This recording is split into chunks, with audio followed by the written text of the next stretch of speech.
Tonight we're going to be reviewing the curious and many connections of a New Age spiritual advisor doctor named DEEPAK Chopra, who I perhaps have seen before. Perhaps some of you have seen him. Maybe some even have met him. Who has been involved in providing spiritual guidance, consultation for celebrities and for other people of nobility or influence, visibility. And the reason why DEEPAK has come to my attention is we are exploring these multiple curious correlations between the social network and the timeline of Meghan Markle, who had married Prince Harry, is still married to Prince Harry, or the formal Prince Harry of England, of the royal family of England, and Candace Owens, the American podcaster, personality, she was like a vice president or something like that at Turning Point USA, a job that she got really fast. And DEEPAK name has come up in the Epstein files. Now, to review,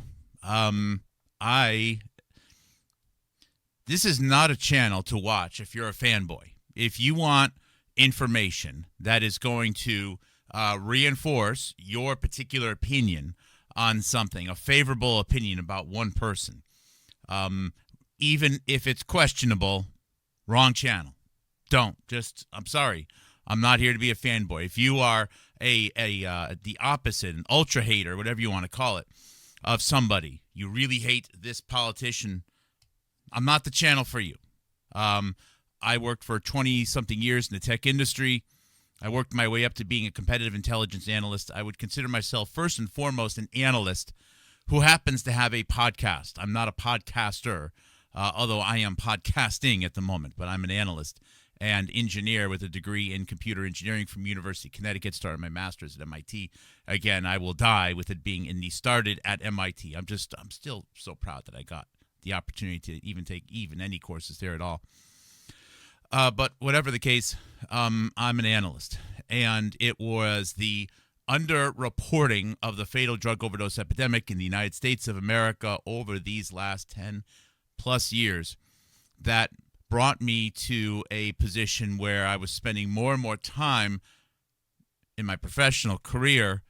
I started to dip my toes in very slowly on all these social networks because I really wasn't that active politically, searching for the news. I was just focusing on my career and my family, the things closest to me, trying to understand why that it wasn't getting more reported. And, of course, there was Lyme disease, chronic fatigue, a few other things.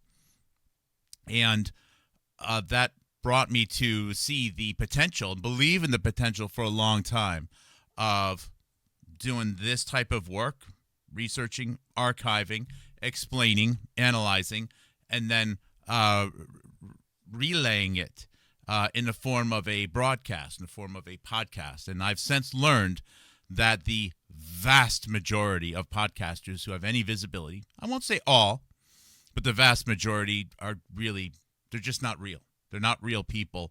To steal a phrase from Jonathan Cooey, gigaohm biological, Gigaohm biological. I can't endorse his work enough. He has put everything on the line. He's put everything into it. And that's something that I can relate to. I can understand what it's like to put everything out there.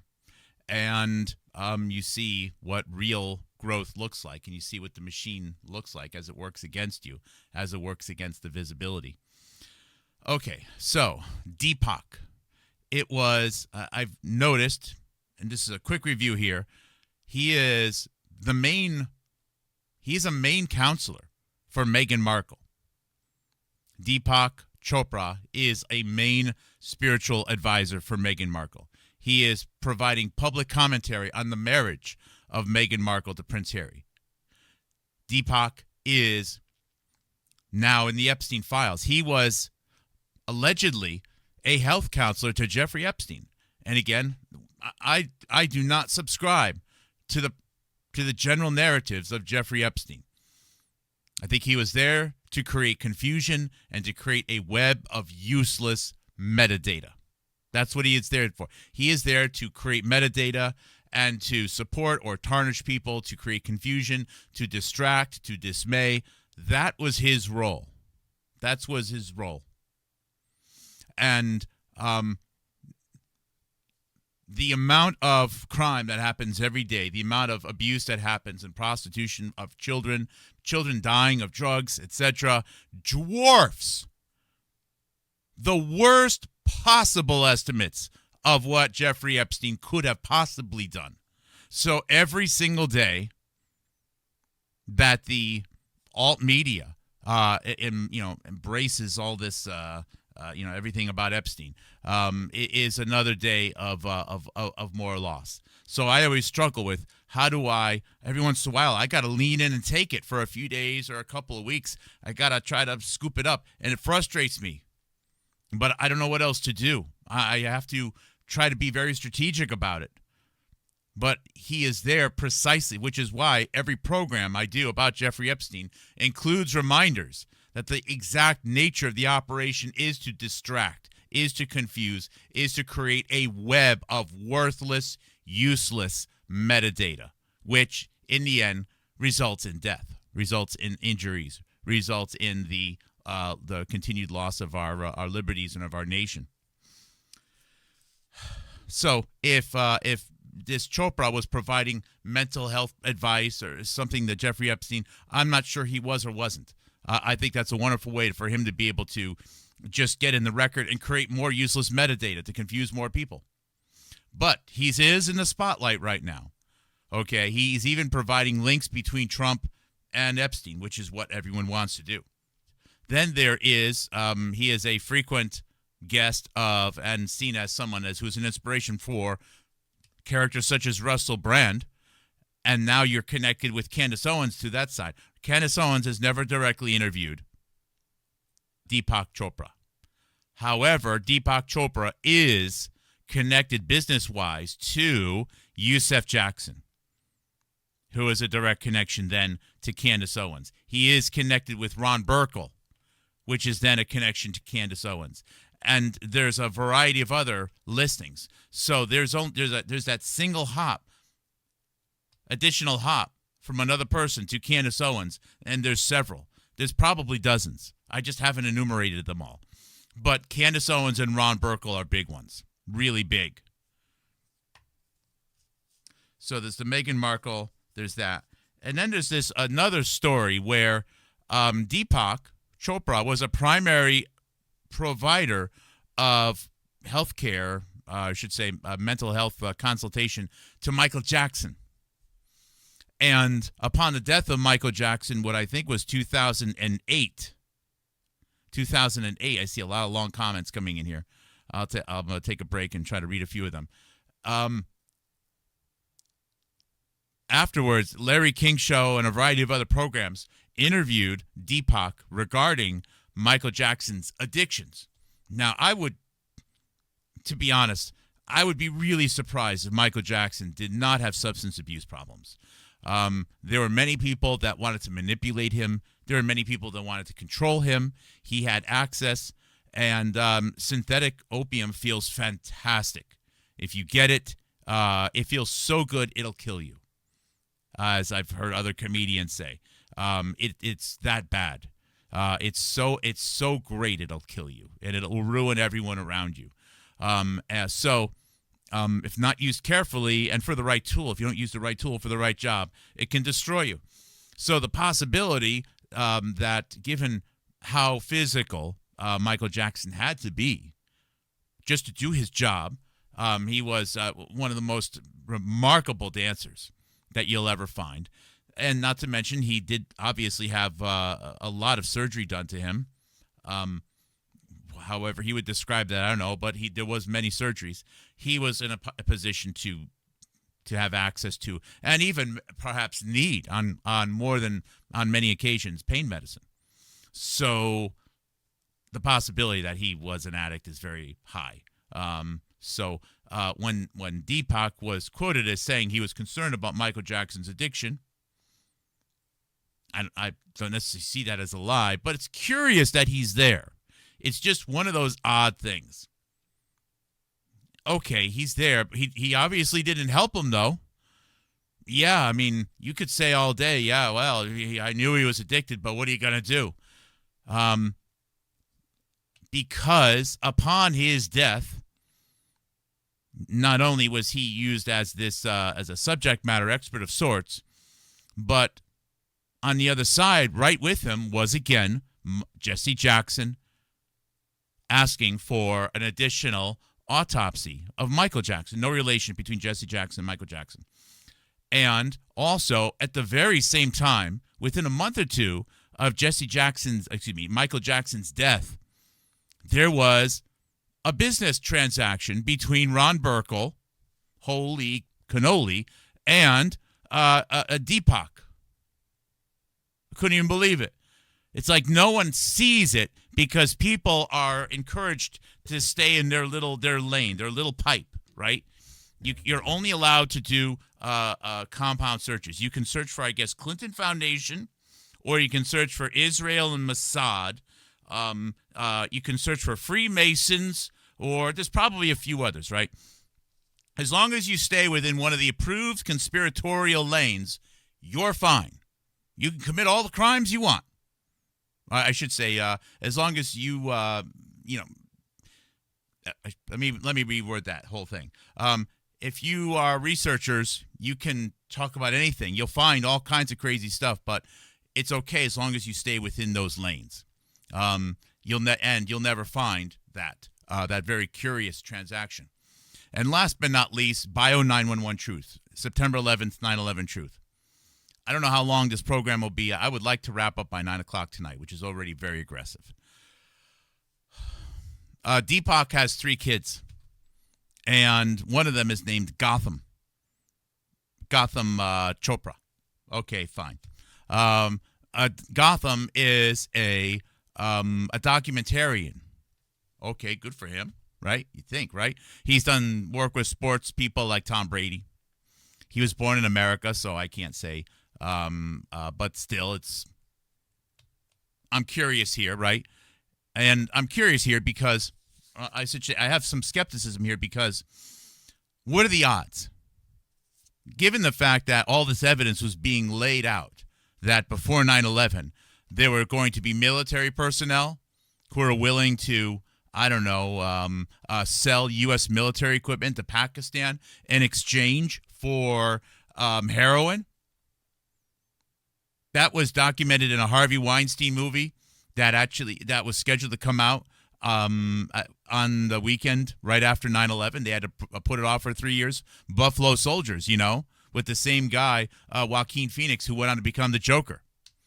It was the same premise that was documented in Harvey Weinstein's magazine called Talk, about American soldiers who just don't care about America selling military equipment to Pakistani terrorists in exchange for heroin.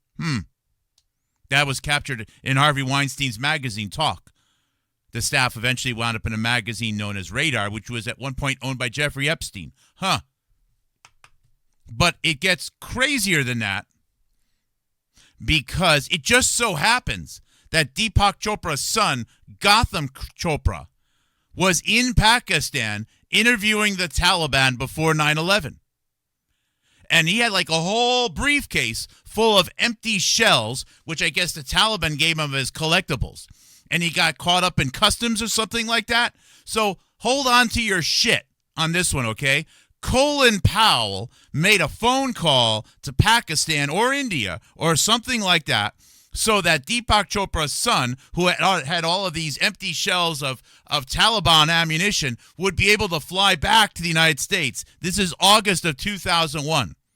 Now, if there was a large-scale biological terror attack in a major U.S. metropolitan center that perhaps included, something related to a suitcase nuke in the Twin Towers that would have made them blow up exactly like they blew up, wouldn't it be odd if an amazing, young, aspiring journalist, Gotham Chopra, son of DEEPAK Chopra, just happened to have a suitcase full of evidence that he was allowed to bring back to the United States? Think of what a hero he would be. Wow, isn't it effing amazing? that all of this evidence about Bio 911 truth is in such a small circle, but something unexpected happened on September 11th, 2001.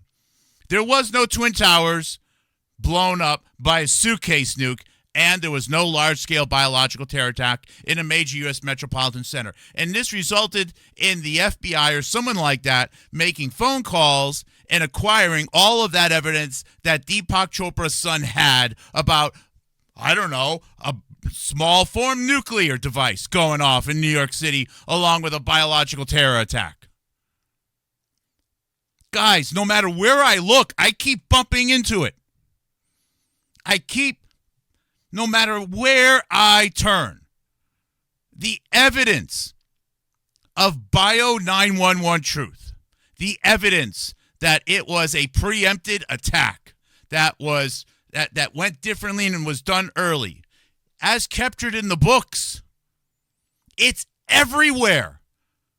I wasn't even looking for it. I was just trying to understand. Tell me the sports athletes that Gotham Chopra did a documentary on. I swear to the Lord, that's all I was looking for. And I wind up, he was bringing back incriminating information about the Taliban potentially being involved in a terrorist attack in August of 2001, and he was hung up in customs in India, and Colin Powell made a personal phone call. First of all, how the hell do you get in touch with Colin Powell? If I was hung up somewhere with a customs issue, because the United States Secretary of Defense just going to make a phone call on my behalf? Are you kidding me?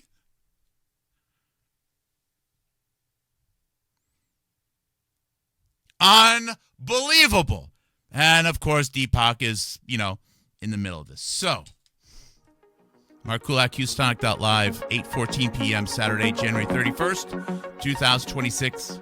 Last day of the month. I think we did okay with our analytics. Thanks for watching. Say hi in a minute, and then I'm going to go over the evidence quick. Episode 1462.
Probably be the first article I review. Jackson, meaning Michael Jackson. Michael Jackson. This is a nightmare if you have dyslexia here.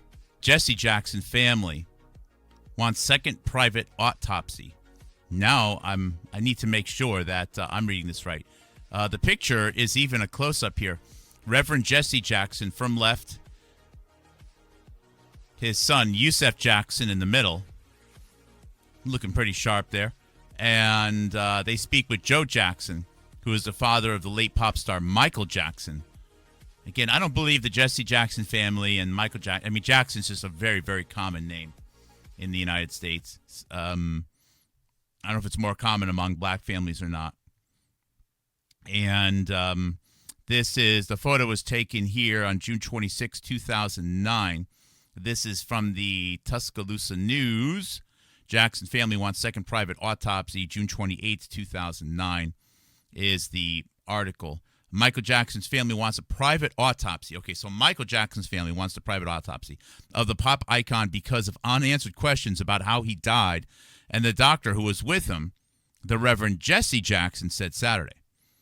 It's abnormal. Jesse Jackson, again, Candace Owens, worked with Jesse Jackson. Her words, she worked with Jesse Jackson in in 2008, 2007 or 2008, as a consequence of her racially targeted hate crime, being a victim, allegedly, of a race-based hate crime in Stanford, which the state chapter of the NAACP got involved. And then, in her words, Jesse Jackson got involved as well. It's abnormal, Reverend Jesse Jackson told the Associated Press from Chicago a day after visiting the Michael Jackson family. We don't know what happened. Was he injected? Was he injected, and with what? All reasonable doubt should be addressed. I would agree. People close to Michael Jackson have said that since his death, they were concerned about the superstar's use of painkillers. Los Angeles County medical examiners completed an autopsy Friday and said Michael Jackson, had taken prescription medication. An official cause of death could take 2 weeks. The coroner's office released the body to Jackson's family Friday night, Michael Jackson's family presumably. There was no immediate word on whether the second autopsy was being performed right away. Jesse Jackson described the family as grief-stricken. They're hurt not only because they lost a son, but because the wound is now being kept open by the mystery and unanswered questions about the cause of death, said Jesse Jackson. 2 days after Michael Jackson died at a Los Angeles hospital, sisters Janet and LaToya arrived at the mansion Michael Jackson had been renting. They left without addressing reporters. Again, this is 2009. Moving vans also showed up at the Michael Jackson home, leaving about an hour later. There was no indication what they might have taken away. The Michael Jackson family issued a statement Saturday expressing its grief over the death and thanking his supporters. Continuing on. There was no word from the family on funeral plans. Many of Michael Jackson's relatives have gathered at the family's Encino compound, caring there for Jackson's 3 children. A person close to the family told the AP they feel upset and angry about a lack of information about those who were around the pop superstar in his final days. The person requested anonymity because of the delicate nature of the situation. Michael Jackson had been rehearsing for 50 London concerts aimed at restoring his crown as King of Pop. He died Thursday, again 2009, at age 50, after what his family said appeared to be a cardiac arrest. A 911 call from Michael Jackson's rented home reported that his personal doctor was trying to revive him without success. Police have talked to Dr. Conrad Murray and have said that they intend to speak with him again, but have stressed he is not a criminal suspect. Sorry about the feet. I'm not a feet guy. Murray has yet to speak publicly since Michael Jackson's death. Police towed his car from Michael Jackson's home 3 hours after Michael Jackson died and said it later could contain medication or other evidence. Coroner's officials have also said that Michael Jackson was taking prescription medication but declined to elaborate. A lawyer at a Houston firm, William M. Stradley, confirmed Murray had hired his firm and said one of its partners was meeting with Los Angeles police on Saturday. Stradley said Murray accompanied Michael Jackson to the hospital. A couple of comments here. Next paragraph. Talking about the concert series that was coming up. Also, Saturday, spiritual teacher Dr. Deepak Chopra said he had been concerned since 2005 that Jackson was abusing prescription painkillers and most recently spoke to the pop star about suspected drug use 6 months ago. Chopra said Michael Jackson, a longtime friend, and I think there's evidence that they've been friends for 20 years, asked him for painkillers in 2005 when the singer was staying with him. Wow. So Michael Jackson was staying with him following his trial on sex abuse allegations. So when Michael Jackson was accused of sex abuse allegations, he was staying with Deepak Chopra. Look, I have a few friends who I'm close enough with where I will crash in their house. But I'll tell you what, it's a very short list. It's a shorter list right now than it's ever been. Okay. Chopra said he refused. Good for him, if that's what happened, though. And this is one of those cases where I would be surprised if Michael Jackson did not have substance abuse issues. It's just so common. and it's not a slander. You know, when you got money, when you have access, when people won't say no and so on, it's just likely. However, I don't trust Deepak Chopra any further than I can throw his new age ass across the room. I just don't trust him. And I've been working on a list of guidance on how to be a kick-ass researcher like we have here, how to do serious analysis. One of the most important things to know, and I'm sorry about the flabby legs. Let's get those off the screen, okay? One of the most important things to know is just because something is printed, that does not mean it's true. It's only true that it was printed. That statement right there should cause everyone to zero in, hyper-focus on the metadata. Why is he even saying this publicly? He should be going to the medical examiners and saying this, right? He should say, look, I was a friend of his, I was a doctor, and I'm not going to comment on it publicly. It is such a grotesque violation of a doctor. He's not his dad. He's not his brother. He's not his son. Yeah, he's a friend, but why is he commenting on it? That's for the family to comment on. And he's the person out there on interviews and Larry King telling the world that Michael Jackson is popping pills. Even if it was true, it's not his job to say it. Now, I have expressed frustration in the past that when people die of drug overdoses, that family members don't express that more frequently. I think people need to be more aware of how abundant and how common it is so they understand the risks before they experiment and use drugs for whatever reasons. But I certainly don't endorse just friends and strangers, and in particular doctors, that you should, there's some level of protection here, just going on the air and seeding the narrative. So this is actually grotesque. And it makes me I just can't trust the guy at all. I just cannot trust that. It is totally unethical. Even if it was true, it's totally unethical. And is he gonna? And then he also was talking about Michael Jackson being asexual. I'm like, dude, the guy just died. Give it a break. I don't want to tarnish his reputation, but he was asexual and his dick looked like this, and it's like, dude, just smoke a peace pipe. Get on your Indian carpet and float around or something. Do some effing yoga, dude. Okay, stop. You want to not tarnish the guy's reputation, but you're all over the air writing books and telling everyone what to think. Pick one. Jeepers. Anyways, I found this article and I became hyper aware that, this is odd. So, and Jesse Jackson being involved as well. Like, really, why? And Yusef Jackson. And it's Yusef Jackson is the one that I've been zeroing in on more. Yusef Jackson is on the board of Soho House, which allegedly has this maybe some yachting photos or something like that with Meghan Markle. It's Yusef Jackson that actually was a business partner of Ronald Burkle and a few others in buying Radar magazine, Radar Online. You know, the magazine that was once owned by Jeffrey Epstein and is used by Whitney Webb as a source of information about Jeffrey Epstein, even though Whitney Webb can't tell you the magazine used to be owned by Jeffrey Epstein. You know what's remarkable is we have everyone right now, they are on the edge of their seat hyperventilating about a release of documents from Jeffrey Epstein, which is, for the most part, 90-something% of it newspaper articles that you can already find and stuff like that, okay? And most people don't even know that Jeffrey Epstein owned a magazine.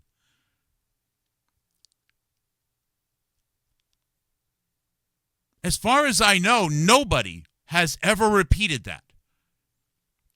The entire alt-right, alt-media, online media right now is roadblocked about Jeffrey Epstein. Yet nobody will say, you know what, he did own a magazine. He owned a magazine. Jeffrey Epstein's magazine. I should get the URL. Jeffrey Epstein's magazine. He had a magazine. And I'm not talking like a staff of two, a staff of about 100 people. Jeffrey Epstein had a magazine. And it was published and released around the country for a year. And Yusef Jackson bought it and kept it going in 2007. And people don't know this. It became, the radar online. I mean, they're willing to use it as a resource from time to time, but they'll never actually say, oh, yeah, it is kind of strange to use information about Jeffrey Epstein from a magazine that Jeffrey Epstein used to own, huh? There is a little bit of a, circular dependency right there. Maybe more people should talk about it. Gosh darn it. So this is kind of just a start. Let's Deepak Chopra. He is an Indian-American author, New Age guru, and alternative medicine advocate, a prominent figure in the New Age movement. His books and videos have made him one of the best-known and wealthiest figures in alternative medicine. In the 1990s, Chopra, a physician by education, became a popular proponent of a holistic approach to well-being that includes yoga, meditation, and nutrition, among other New Age therapies. It was also said that at the beginning of the COVID-19 pandemic, he was going to create an AI program of himself. So you can talk to, the AI version of DEEPAK all day long. He can just get continuous streams of guidance, soothing lies to die to, I guess. I don't know. Chopra studied medicine in India before emigrating in 1970 to the United States, where he completed a residency in internal medicine, fellowship in endocrinology. A licensed physician in 1980, he became chief of staff of New England Memorial Hospital. In 1985, he met Maharshi Manesh Yogi and became involved in transcendental meditation movement. Shortly after, Chopra resigned from the position of NEMH to establish the Maharshi Ayurveda Health Center, and then Oprah Winfrey, 1993. Then he left the Transcendental Movement to become executive director of Sharp Healthcare Center, Mind Body Medicine, 1996, blah, blah, blah, blah. Perfect help. Human aging is fluid and changeable. It can speed up, it can slow down. So again, a lot of the focus on the quantum mechanical body, blah, blah, blah. Philosopher Robert Carroll, quantum mechanics, quantum healing. I agree with stuff like this. This has led physicists to object to his use of the term quantum in reference to medical conditions in the human body. His discussions of quantum healing have been characterized as technobabble. I would agree. Incoherent babbling strewn with scientific terms by those proficient in physics. Evolutionary biologist Richard Dawkins had said that Chopra uses quantum jargon as plausible-sounding hocus-pocus. Meanwhile, they use their evolutionary-based technobabble jargon also as hocus-pocus. They all do it, which it's kind of odd where sometimes you have to listen to different views depending upon the nature of the news. So there was an Epstein file dump a few weeks ago where all the focus was on Bill Clinton. And I know Bill Clinton is not like trafficking babies and eating them with Jeffrey Epstein. I just know that, okay?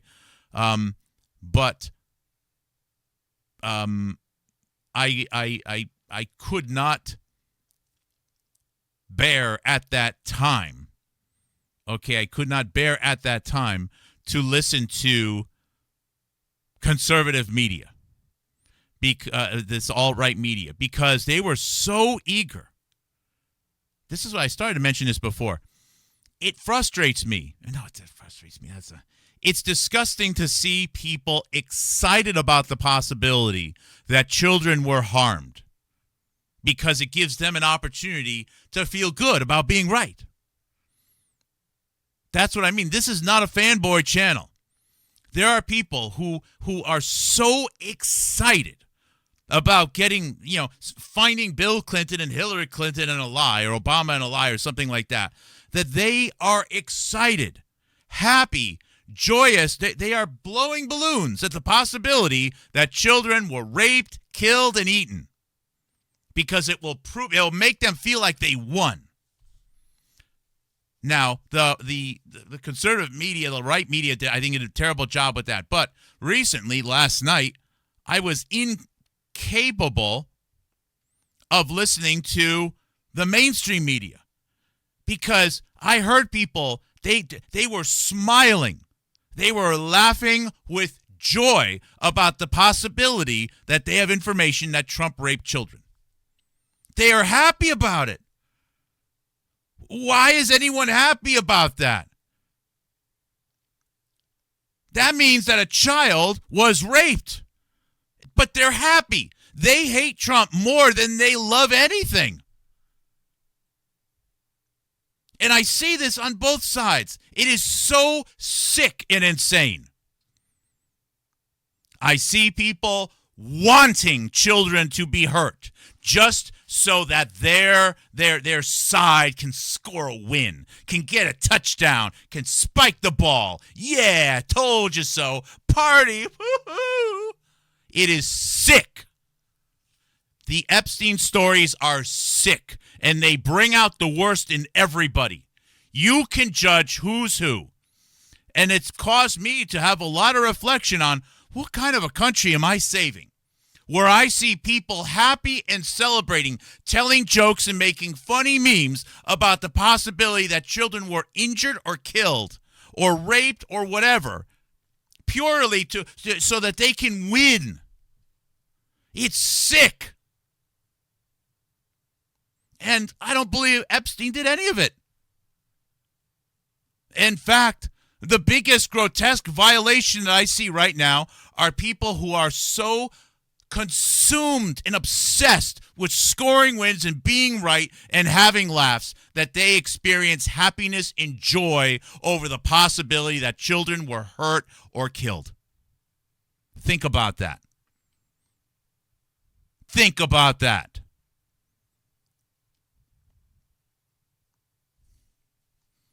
All right. So anyways, blah, blah, blah, the technobabble.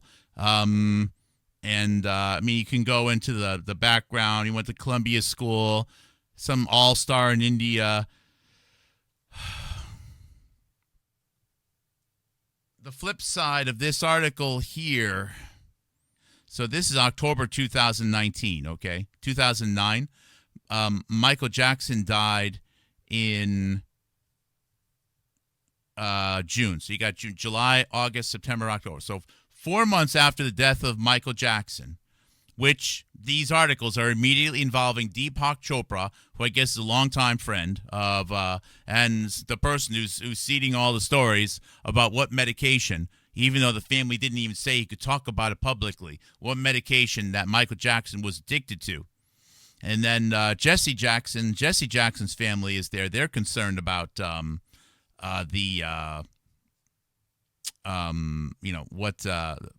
what is being said also.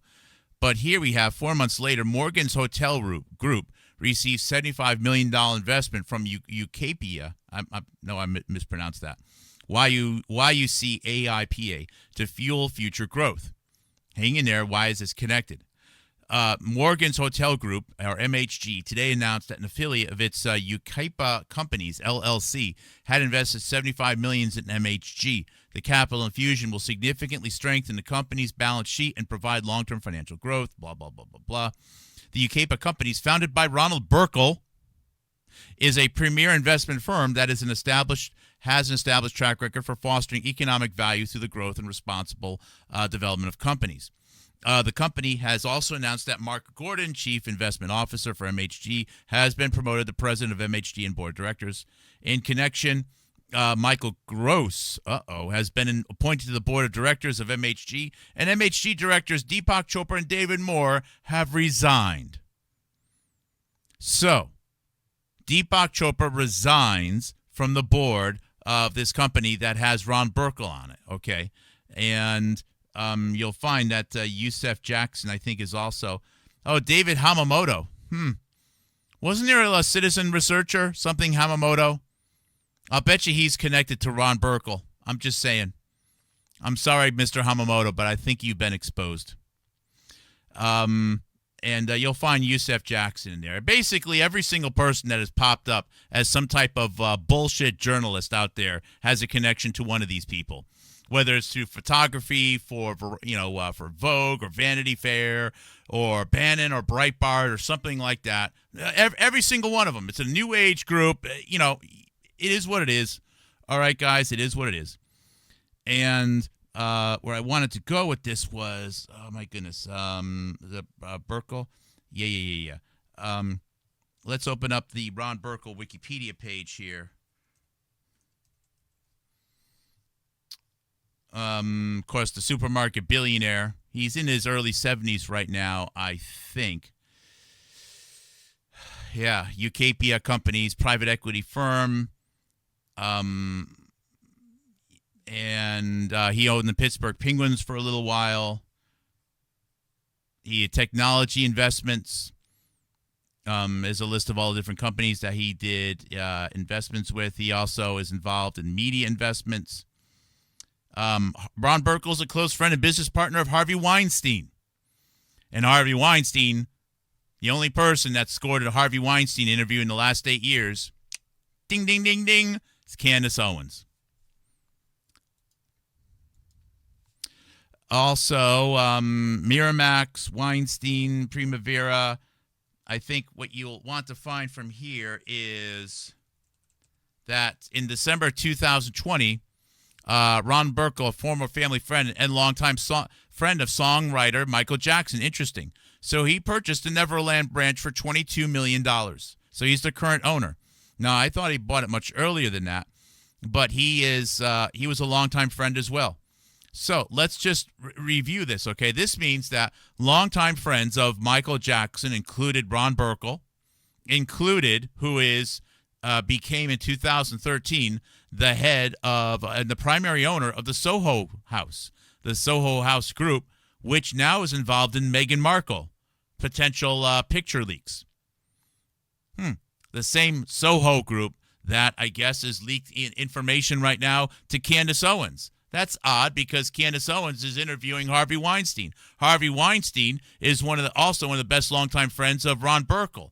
Ron Burkle owns so can you see this one? You can see this linkage a mile away. You have Blexit, you have Brexit, and you have Megxit, all connected to the same people. It's the same people. It is the same people. And I don't know what it means yet. I've actually gone so far as to consider that Candace Owens could even be a surrogate for one of Meghan Markle's kids.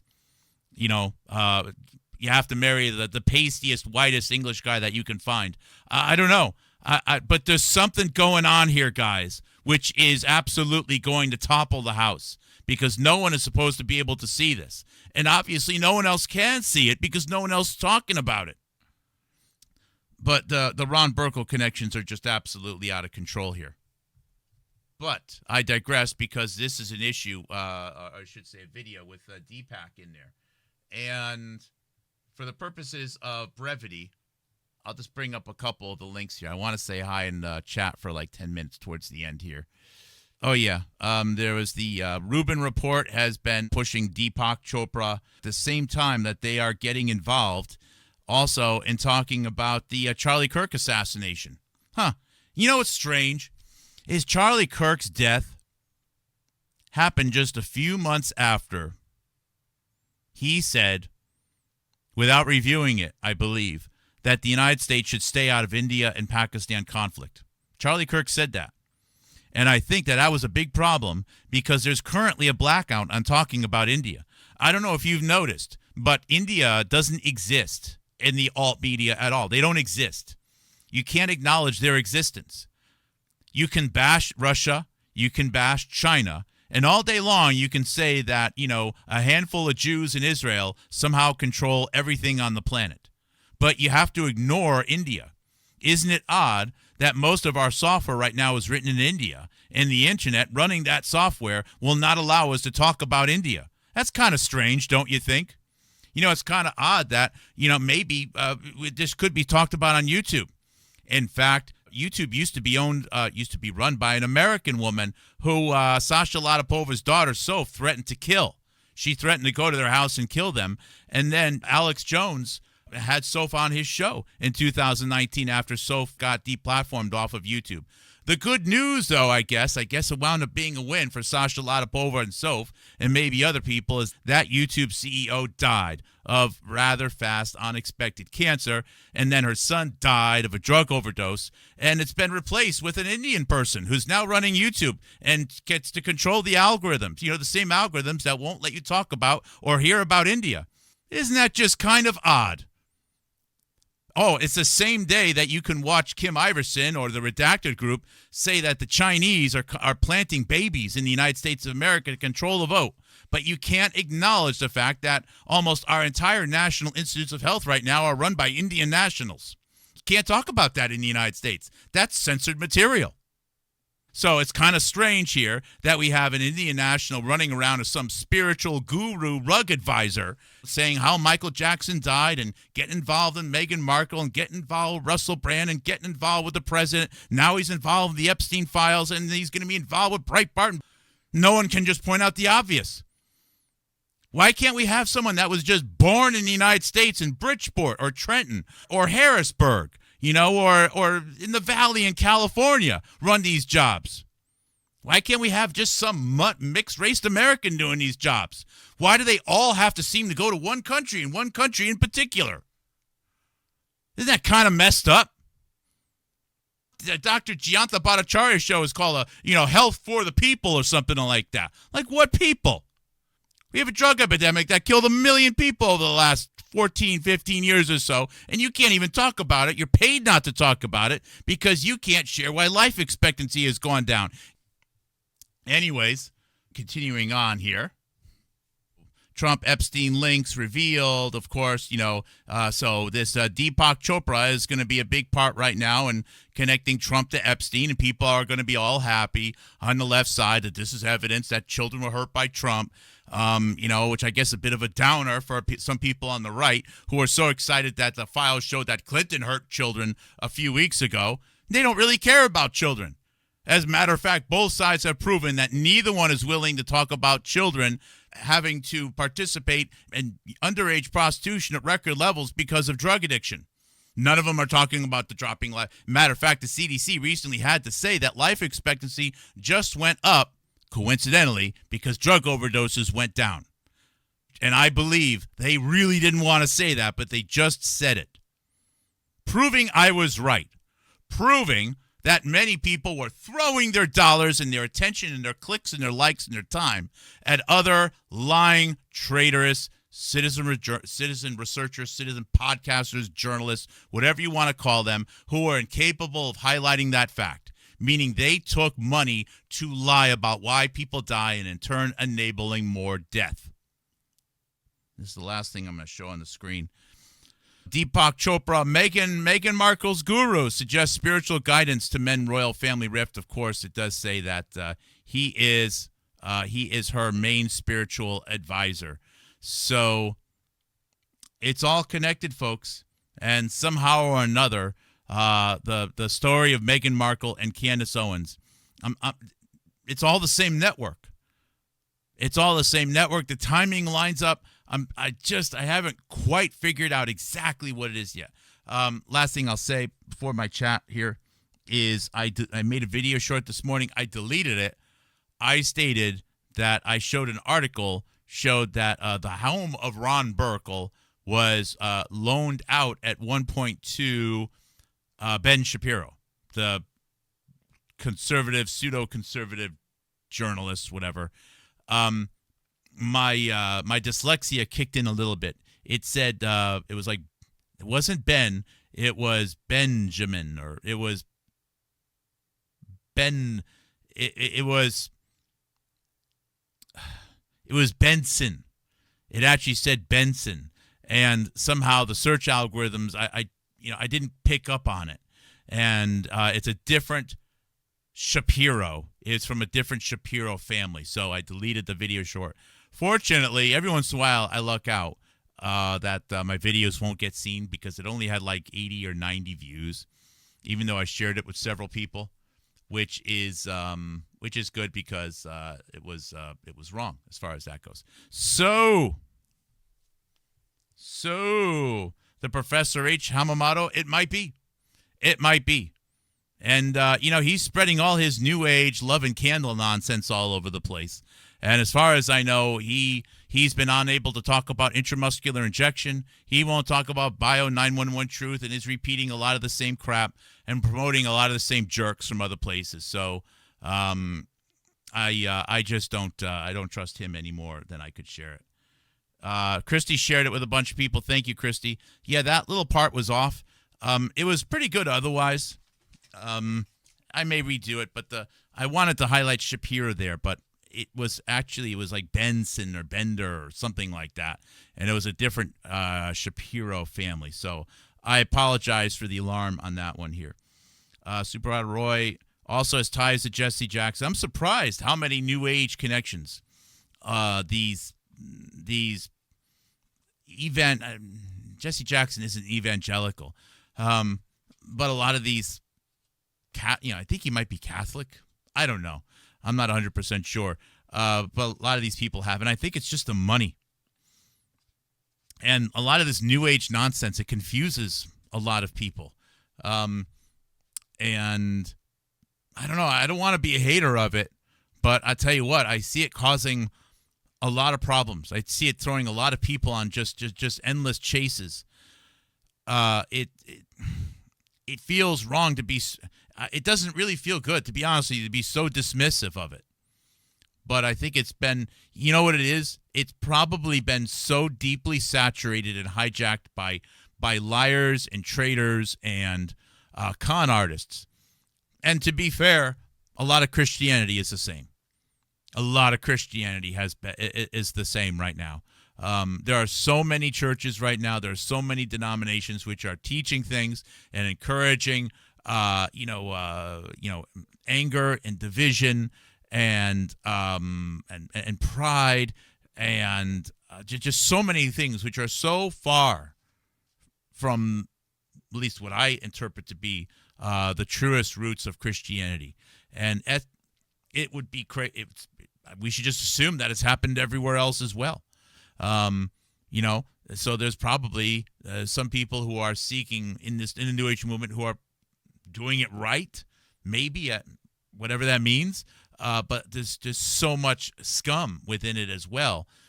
And they always greet you as the friend, as the savior with the calm voice. I mean, think about that. An AI DEEPAK, 24 hours there, soothing you with comforting lies about New Age healing and quantum fluids in the body and who the hell knows what else. I would say Deepak Chopra is CIA adjacent. He's probably something adjacent. It's definitely intelligence at this point. You go from being a con artist selling used vacuums or whatever the stereotype is, to these spiritual advisors, and they include some of the most prominent names, I'm sure, within the Christian church. I'm sure that they happen in other religions. Get to a point where you're influencing major parts of the population. You're rallying people for war. You're rallying countries to do things. The Pope was involved in encouraging people to sign up for the injection program in response to COVID. Why? What? Seriously? That's where we're at right now. There are many people that received injections because the Pope got involved. So, whatever. It's tough. Michael was close to Diana Ross. Was he? A lot of black entertainers. And Diana Ross, I don't know what happened to her. Hey, Fawn, how are you doing? Good to have you here. Sorry for being a little spicier yesterday, guys. I'm really frustrated. I'm really frustrated. Right now, I think what's bothering me most, what triggered me last night, was seeing the happiness amongst mainstream media personalities that they now have some evidence that Trump hurt children. Happiness. And it's equally as triggering to me, upsetting to me, as watching conservative people expressing happiness that they found things about Clinton that they think show that Bill Clinton hurt children. Happiness. Like, you should, the appropriate response is anger. Anger and disgust. And I mean, like, and you should want it to not be true. You should want it to think of your worst political, someone that expresses politics that you despise, that you really dislike, whatever that whatever that person is. Okay, and then there's a rumor out there that person hurt a child. Okay, and if true, and if there's evidence that it happened, okay, that means that person will be convicted, go to jail, something like that. And even, if it really did happen, the person should go to jail. They should be punished. Society at large should be protected from that person. But we have a society right now where there are people who want the crime to be true so they experience a victory about points against the people that they don't like. And that's what I see the Epstein thing breeding. That's why it bothers me so much. There's parties, happiness, party hats. Like, wow, shouldn't everyone want all the accusations to be wrong? Why? It's really tough to see that and know that they will do that, and this gets amplified at the same time that the vast majority of discussion about the drug epidemic in the United States of America gets repressed. The same fractions of people who are involved right now in denying more Americans the opportunity to get visibility into the actual risks of young Americans then say that they promote Epstein stuff because they want to protect children, even though these crimes happened decades ago. Decades ago. Some of these people are 10, 15 years away from collecting Social Security at this point, if that still exists in 10 or 15 years. But we're not talking someone who's still a child. We're talking like adults who have sometimes almost grown children of their own. These things happened a long time ago.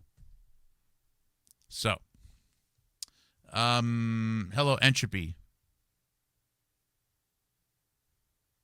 Entropy, details will be coming soon on that, Entropy. Details will be coming soon. There are, let's just say that there are trade wins that are not being discussed, which sometimes make it difficult to score specific dates. I want a date out there as soon as possible, which means that right now I have about 4 months left to write a book. I want to write a book. I'm sure I could do it if I just focus on it. I need to U-turn a lot of my stuff right now into focusing on that event. And I think maybe I got a little bit of a gift tonight. This is the last thing I'll show right now is if we go back to my Deepak Chopra page, he has a child named Gotham Chopra. Gotham Chopra, born in 1975, which means he's only 2 years younger than me. An American sports documentarian. I want to say yeah. But given the nature of his father, I'm not 100%. I'm sorry, Gotham. I'm not 100% sure that you're on my team. I'm not 100% sure you're on my team. Even though I think it's really cool, and I'm kind of jealous that you got to do documentaries on Tom Brady, LeBron James, Kobe Bryant, Simone Biles, Michael Strahan. That's pretty cool. You're getting to do things that most people born in America will never get to do. Lucky you. I guess that's helpful when your dad is a CIA asset and a con artist. But I'm not 100% sure you're on my team. Let's see here. You were you grew up. You were a roadie for Michael Jackson. Wow, isn't that awesome? Wow. So when your dad's a con artist CIA guy who gives people all kinds of lying spiritual advice, at age 13 you get to become a roadie for Michael Jackson. That's pretty good. Most Americans can't afford dinner. This isn't how it's supposed to work. When you come to when people used to come to the United States, they would come dirt poor. I mean dirt poor. You couldn't afford dirt.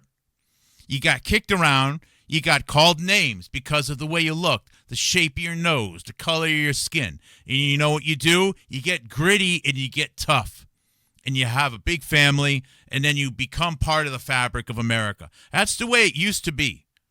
Now, we have Americans dying in trailers, in debt, while the new people come to America and get to become roadies with Michael Jackson and live in mansions. Your ability to experience such incredible joys is exactly why America is dying. And I don't wish you didn't have those, but I want you to know that this is not how the immigration to the United States of America used to work and used to work effectively. It used to be Americans, people coming here and then kicking and crawling, getting beaten up a little bit. Yeah, you're going to be a victim of some kicking around. Sometimes you get hit with a pipe. It sucks, but it makes people tough over time, and it's what made Americans what they are. But now you get to be the roadie with Michael Jackson? While other people born in America can't even afford a house, can barely afford food without handouts from the government, and are dying at record levels of drug overdoses?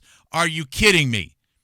Your ability to come in and instantly be super rich is exactly why America is dying. So I want to read this story here. Career. This just blew me away.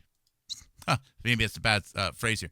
After graduating from Columbia, Gautam Chopra, son of Deepak Chopra, was a news anchor for the Los Angeles-based Channel 1 News, which broadcast to teenagers in social study classes across the United States. He found out later that he was hired because one of Channel News executives was a fan of his father's. No shit, Sherlock. Boy, am I surprised to hear that. Maybe the only reason you got to become a roadie for Michael Jackson is because your dad was helping Michael Jackson with drugs and money and who knows what else. You don't think that there's a million American kids that would have loved the opportunity to be a roadie with Michael Jackson? Or adults? Are you kidding me? But no, they're dying in metal trailers that are rusting out in West Virginia. I don't see you giving a shit about them. But here we go. This is where it gets good. He became a war correspondent. Why? You go from being a roadie at Michael Jackson at age 13. You're not working for anything. You are a war correspondent and sanctioned internationally. It was during this time that a producer recommended Gautam Chopra change the spelling of his name. Gautam. So he changed his name to Gautam. It wasn't born Gautam. To match how it was pronounced to prevent mispronunciation. In August of 2001, he was arrested at Islamabad International Airport when empty bullet shells were found in his bag. It was a gift from the Taliban, who he had been in Pakistan to interview. His father, at this point popular with celebrity circles, called Colin Powell and arranged his release. But shockingly, within a few weeks, 9/11 occurred, and Chopra's interview tapes were confiscated. Other interviews he conducted during the time were with George W. Bush, John Glenn, and the Dalai Lama.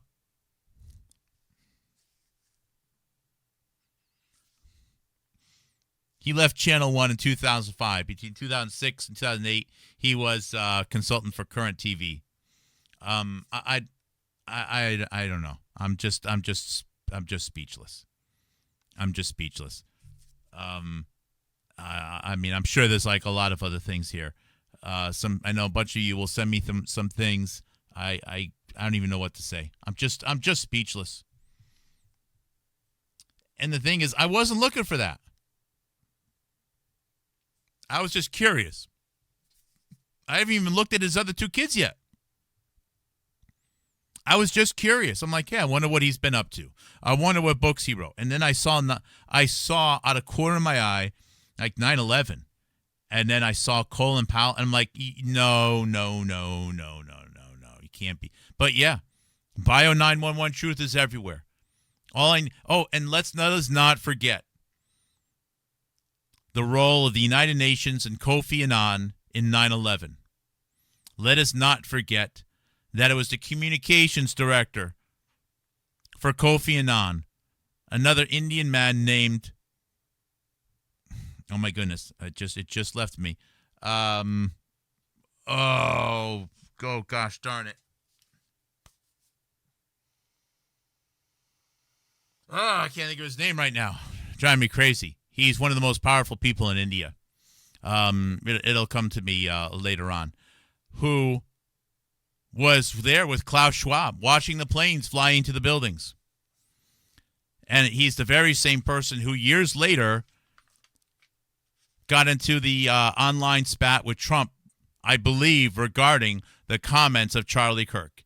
And it was not long after the comments of Charlie Kirk, this Indian diplomat, former communications lead for Kofi Annan of the United Nations, came to the United States finally to pay his 9/11 respects.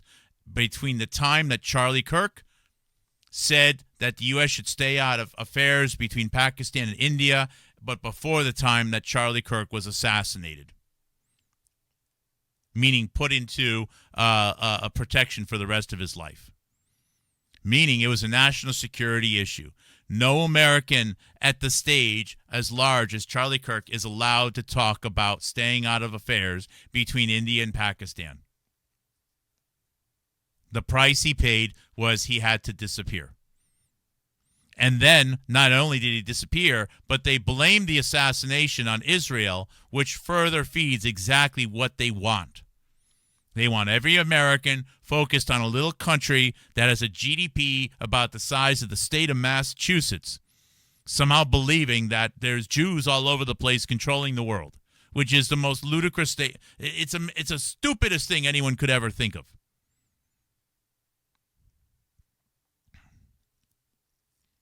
There's more money and people and land and resources in Peru. But anyways, I digress. It's 9:07. It's getting late. One more quick comment here. Shashi Tharoor. Thank you, Christy. Shashi Tharoor. Shashi Tharoor.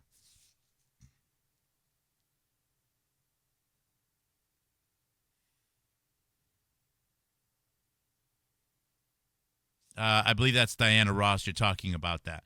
It's all been hijacked. Yes, it's all been hijacked, but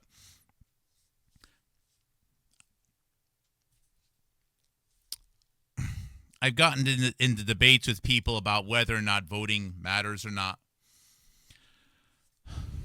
I believe voting does matter in the United States. I do not trust the system. I don't trust a system that I can't understand and can't audit. But I believe it does matter. But I will say this, okay? If the United States is in a position where it's so divided that the country is going to end unless somebody wins or something like that, somebody wins, it's already too gone. It's already too far gone. So I don't. All I know how to do is I just don't.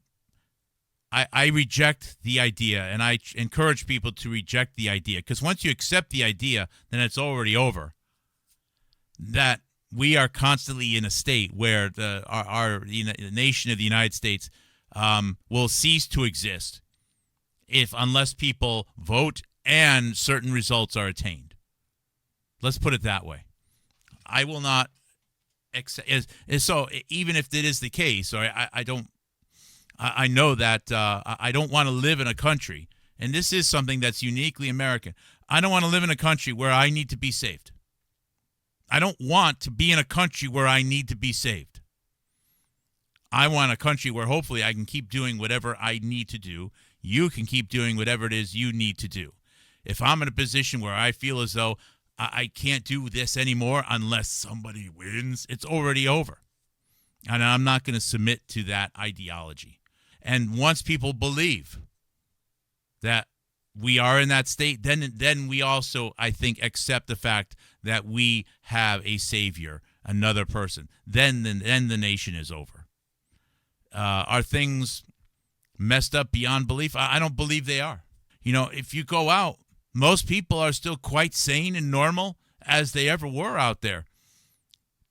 The optics of what the country is on social media is horrible. It's horrible. I think that most people, the average person, you can flush out with a little bit of conversation, does not put on a party hat when they believe that someone of another political ideology, hurt a child. The average person doesn't want that and isn't seeking that. Those are the optics that you get from being online. So I don't think we are at a state of all being lost, but certainly the optics online are terrible. How do we change that? I don't know. Other than to encourage people at every point possible to seek out others who are reasonable, are rational. You can be angry. Supposed to be angry. But at the same time, just rational. I don't know. I'm starting to think about, matter of fact, it's 9/11 right now. It's 9:11 p.m. It's Saturday, January 31st, 2026. I'm sure there's a whole lot more I could say right there. So the review, the summary is DEEPAK Chopra, research, learn, dig. It is a strong connection. It's another strong New Age link. The New Age religions are every bit as bad as the corruption that's happened within Christianity, and I'm sure many other religions as well. They're particularly bad here, and the linkages once again reinforce. Like it just can't be a coincidence. Oh, by the way, there is a late 2024 show where Candace Owens talks about what really happened with Michael Jackson. No surprise, no mention of Ron Burkle, no mention of any Jesse Jackson family, no mention of DEEPAK Chopra. I think you will find that she is not mentioning Deepak's name in our show for a reason. So, with that said, everyone, thank you. Take care. God bless. Mark Kulak, Houstonic.live. Great month. Thank you. End of the month. And I will see you tomorrow, February 1st, 2026. God bless.